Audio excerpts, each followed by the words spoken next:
बच्चों, ब्रायोफाइट्स की क्लास है लीवरवर्ट्स। लीवरवर्ट्स इसको कहते हैं हेपेटिक ऑप्सिडा। तो नाम से क्लियर है, हेपेटिक लीवर, हेपेटोवर्ड जहाँ पे आया लीवर। स्ट्रक्चरली थोड़ा सा रिजेम्बलेंस शो करता है लीवर से, मिलता जुलता है, सिमिलरिटी शो करता है, इसलिए नाम दे दिया गया लीवरवर्ट्स। लेकिन बहुत ही सॉफ्ट और डेलिकेट होता है, बहुत नाजुक होता है। ठीक है, इसका थैलस जो है बहुत नाजुक होता है। सबसे पहले हैबिटेट पढ़ते हैं किसी भी प्लांट में। तो हैबिटेट हम इन जनरल डिस्कस कर चुके हैं, लेकिन ये मॉइस्ट प्लेसेस पे होगा, जहाँ पे रिवर की स्ट्रीम जा रही है वहाँ पे होगा, मार्शी एरियाज़ के आसपास पे होगा, पुरानी जो वुड हैं उन्होंने पानी एब्जॉर्ब कर रखा है उनके ऊपर होगा, मतलब मॉइस्ट और शेडी प्लेसेस को प्रेफर करेगा। ठीक है, थैलस की बात करें, प्लांट बॉडी बेसिकली इनकी कैसी है, थैलॉयड है। प्लांट बॉडी थैलॉयड है, डॉर्सी वेंट्रल है और क्लोजली अप्रेस्ड टू सबस्ट्रेटम है। फॉर एग्जांपल मार्केंसिया, मार्केंसिया के दो थैलस बनाए गए हैं आपके यहाँ, मेल और फीमेल थैलस। तो कोई भी थैलस इस तरह से होगा और ये डॉर्सी वेंट्रल होगा लीवरवर्ट का। हथेली से कंपेयर करें तो ये उठी हुई साइड डॉर्सल साइड है और ये दूसरी साइड वेंट्रल साइड। तो वेंट्रल साइड अप्रेस्ड होगी, और अप्रेस्ड होगी तो उसमें क्या होंगे, बहुत सारे राइजोइड्स निकलेंगे। राइजोइड्स कैसे होते हैं लीवरवर्ट के, ऑलरेडी हम डिस्कस कर चुके हैं। राइजोइड्स इनके होते हैं यूनिसेलुलर, और वेंट्रल साइड पे राइजोइड्स होंगे, राइजोइड्स के साथ साथ वेंट्रल साइड पे ही स्केल्स होंगे। स्केल्स क्या होते हैं, स्केल्स डेड टिश्यूज होते हैं जो इसको पानी के डैमेज से बचाते हैं थैलस को। और जो डॉर्सल साइड होगी, ऊपर की साइड होगी, यहाँ पे सेक्स ऑर्गन बॉर्न होंगे।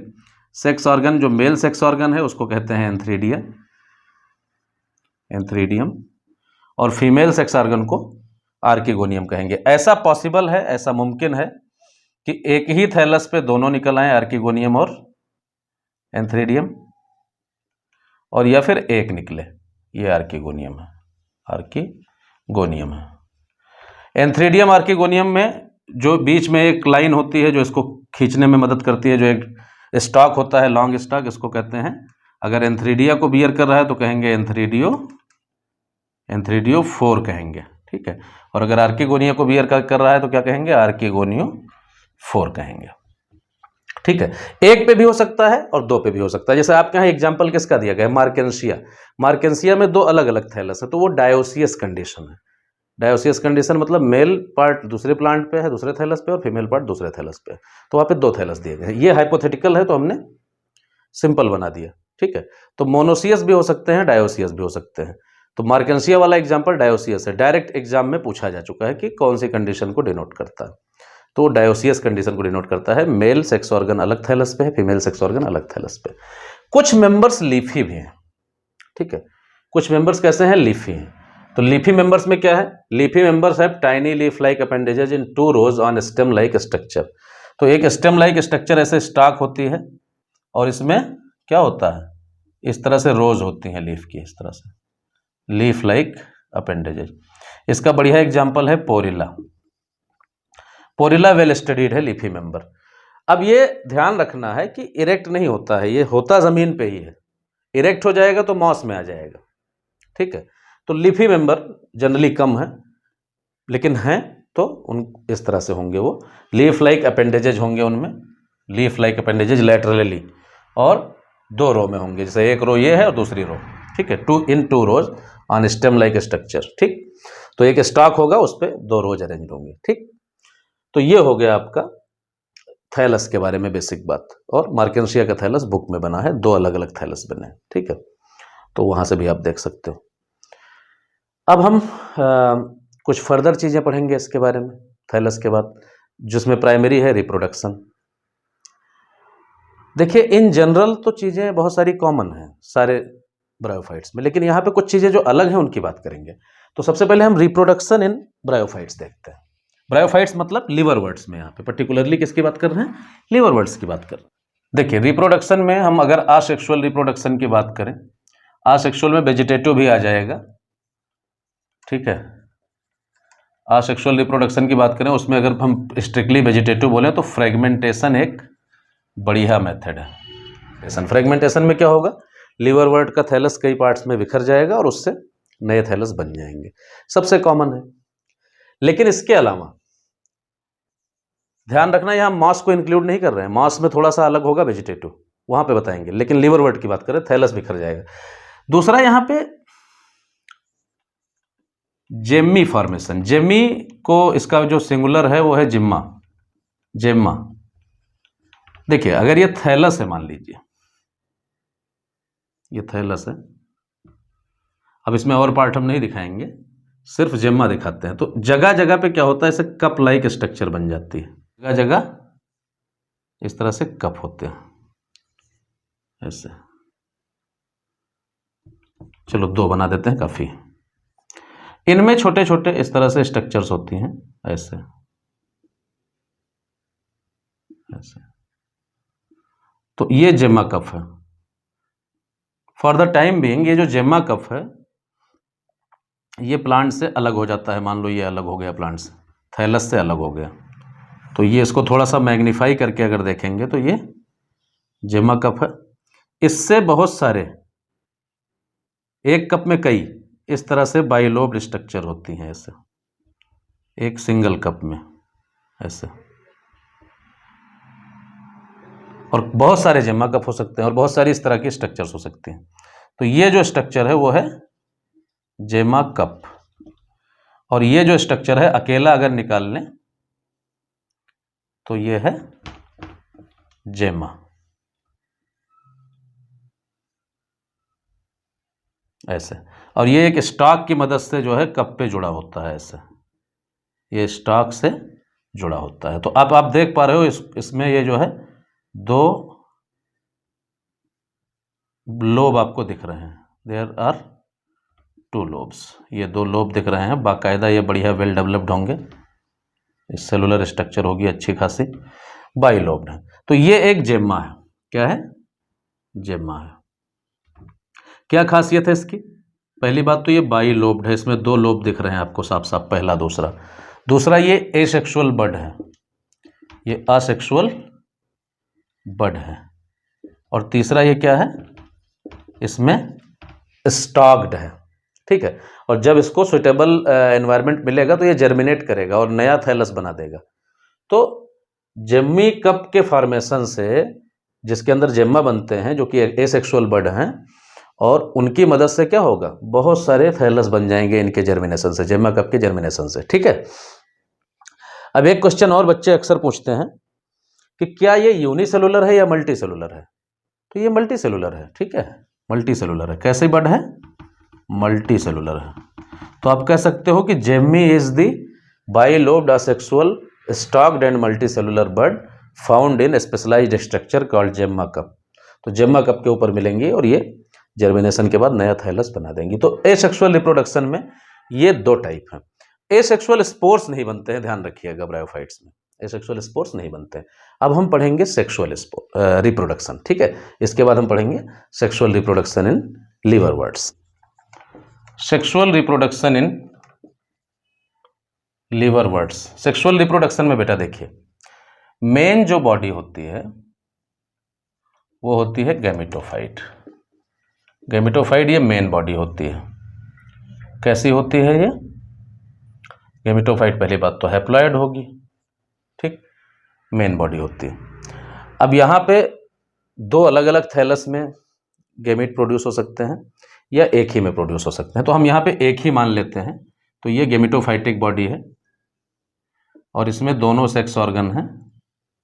हमने एंथ्रीडिया भी मान लिया और हमने आर्किगोनिया भी मान लिया, ठीक है। आर्किगोनिया में एक एग होगा, एक एग बनेगा, और एंथ्रीडिया में बहुत सारे मेल गैमीट बनेंगे, बहुत सारे मेल गैमीट बनेंगे, मेल गैमीट बनेंगे, ठीक है। तो ये 2 सेक्स ऑर्गन है, एंथ्रीडिया और आर्किगोनिया। तो यहां से जो मेल गैमीट निकलेगा वो इसके माध्यम से जाएगा और एग के साथ फ्यूज कर जाएगा। तो आप इस तरह से दिखा सकते हो कि एंथ्रीडिया अकेला है तो एंथ्रीडियम और दूसरा है आर्किगोनियम। ऑब्वियसली ये प्रोड्यूस करेंगे क्या? ये प्रोड्यूस करेगा मेल गैमीट यानी कि एंथेरोजॉइट, और आर्किगोनिया प्रोड्यूस करेगी फीमेल गैमीट यानी कि एग। ये दोनों कैसे होंगे? हैप्लॉइड होंगे, मेल गैमीट फीमेल गैमीट। फिर ये दोनों आपस में फ्यूज करके क्या बना देंगे? जाइगोट बना देंगे। फर्टिलाइजेशन के बाद क्या होगा? जाइगोट होगा। फर्टिलाइजेशन के लिए क्या चाहिए? वाटर चाहिए। मतलब ये जो स्पर्म होगा वो यहाँ तक स्विम करके और अंदर तक किसकी मदद से जाएगा? पानी की मदद से। और सबसे बढ़िया साधन ब्रायोफाइट्स में क्या है? जो सुबह ड्यू होती हैं, ओस की बूंदें। ओस समझते हो? सुबह के टाइम जो ड्रॉप्स होती हैं, गिरती हैं, ओस की बूंदें, ड्यू ड्रॉप्स, शबनम की बूंदें, ठीक है, उर्दू में शबनम कहते हैं। जाइगोट, तो जाइगोट बन गया। अब जाइगोट में इमीडिएटली मियोसिस नहीं होगी, फिर क्या होगा? जाइगोट में माइटोसिस होगी और ये बनाएगा एम्ब्रियो, और ये भी डिप्लॉयड होगा, ठीक है, ये भी क्या होगा? डिप्लॉयड होगा।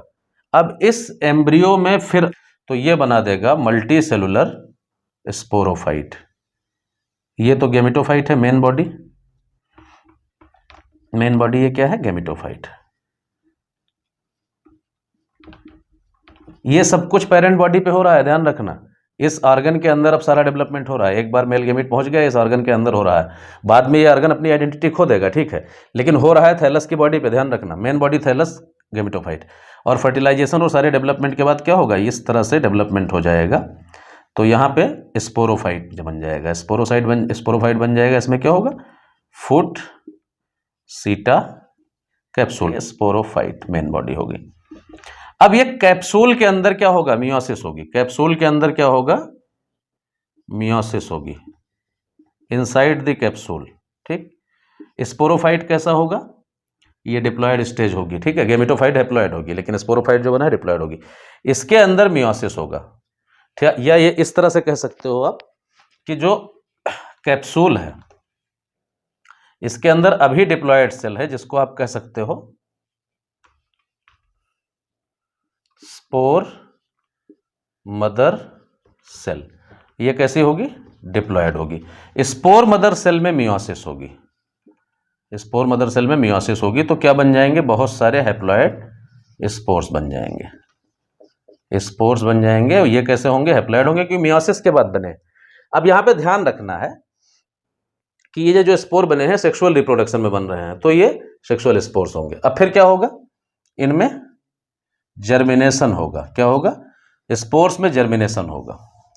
अब ये ध्यान देने वाली बात है कि यहां पे डायरेक्ट जर्मिनेशन होगा। अगर इनडायरेक्ट जर्मिनेशन होता तो ये ग्रुप बदल जाता। मॉसेस में इनडायरेक्ट स्टेज आती है, लेकिन लिवरवर्ट में डायरेक्ट जर्मिनेशन से गैमेटोफाइट बनता है, ठीक है। आई बात समझ में? तो इस तरह से आप ये देख सकते हो। तो इसमें क्या है? ज्यादातर जो स्टेज है वो कैसी है? हैप्लॉयड स्टेज है। ये हैप्लॉयड है, आर्किगोनियम हैप्लॉयड है, मेल गैमीट फीमेल गैमीट, कुछ टाइम के लिए डिप्लॉयड फेज भी आती है। ऐसी साइकिल को हैप्लोडिप्लॉन्टिक साइकिल कहते हैं, हैप्लोडिप्लॉन्टिक साइकिल कहते हैं। दोनों फेजेस मौजूद हैं, ठीक है, जिसमें डिप्लॉयड फेज कम है, हैप्लॉयड फेज ज्यादा है। यहां पे एक बात और ध्यान देना है, जो स्पोरोफाइट है वो गैमेटोफाइट पे डिपेंडेंट है। तो स्पोरोफाइट डिपेंडेंट ऑन गैमेटोफाइट। इस तरह से लिवरवर्ट के बारे में पूरी जानकारी खत्म हुई, और हम आपको जल्दी से एनसीईआरटी से भी पढ़ के सुना देते हैं, क्योंकि लोग मानते नहीं जब तक एनसीईआरटी रीड ना करो। चलो रीड कर देते हैं। The liverworts grow usually in moist shady habitat such as banks of stream, marshy ground, damp soil, bark of trees, deep in woods. The plant body of liverwort is thalloid. Plant body thalloid है, moist और shady places पे grow करेंगे। Thallus is dorsiventral closely appressed, शुरुआत में बता चुके हैं, and to the substrate. Leafy member है tiny leaf like appendages in 2 rows. Leafy member जैसे पोरिला का हमने एग्जांपल आपको दिया। Asexual reproduction in liverwort takes place by fragmentation of thalli. Asexual reproduction thallus के फ्रेगमेंटेशन से होता है, और by the formation of specialised structure called gemmae. Gemmae बनने से होता है। जेमी क्या है? Gemmae are green multicellular asexual bud. कैसी है? Green multicellular stalked asexual bud होती हैं, और इनके जर्मिनेशन से नया प्लांट बनता है। Gemmae are green multicellular asexual bud which develop in small receptacle called gemma cup. Receptacle जो बनता है उसको क्या कहते हैं? जेम्मा कप कहते हैं। लोकेटेड ऑन दी थैलाई, थैलाई के ऊपर होता है। The gemma become detach from the parent body and germinate to form new individual. तो जेम्मी जब बाहर निकलती है तो जर्मिनेशन के बाद नया इंडिविजुअल बना देती है। During sexual reproduction male and female sex organs are produce on either same thalli or different थैलाई। देखिए, हमने आपको शुरू में बताया कि डायोसियस कंडीशन हो सकती है, 2 अलग अलग थैलस हो सकते हैं। जैसे किसका एग्जाम्पल दिया था? मार्केंसिया का, जिसका फोटो बना हुआ है आपकी बुक में। और मोनोसियस कंडीशन भी हो सकती है, जैसे रेक्सिया है तो उसमें मोनोसियस हो सकती है। Sporophyte is differentiated into foot, सीटा एंड कैप्सूल। स्पोरोसाइट का डिफरेंशिएशन है किसमें? फुट, सीटा और कैप्सूल में। तो स्पोरोफाइट डिफरेंशिएटेड है फुट, सीटा और कैप्सूल में। और स्पोरोफाइट डिपेंडेंट है किस पे? मेन बॉडी पे, गेमिटोफाइट पे। दोनों बातें ध्यान रखना है, पहली बात तो डिफरेंशिएटेड है, दूसरी बात डिपेंडेंट है। ये भी कह सकते हो कि sporophyte is the parasite on gametophyte, ऐसा स्टेटमेंट भी बन सकता है एग्जाम में। After meiosis spores are produced within the capsule. Meiosis के बाद कैप्सूल के अंदर क्या होता है? स्पोर बनते हैं। तो कैप्सूल के अंदर पहले क्या होती है? स्पोर मदर सेल होती है, उसमें मियोसिस होती है तो क्या बनते हैं? स्पोर बनते हैं, और स्पोर का डायरेक्ट जर्मिनेशन हो जाता है। ठीक है, these spore germinate to form free living gametophyte. तो उसके बाद फ्री लिविंग गेमिटोफाइट फिर से बनके तैयार हो जाती है, जबकि स्पोरोफाइट फ्री लिविंग नहीं है बल्कि डिपेंडेंट है गेमिटोफाइट पे। तो this was all about liver birds. Thank you.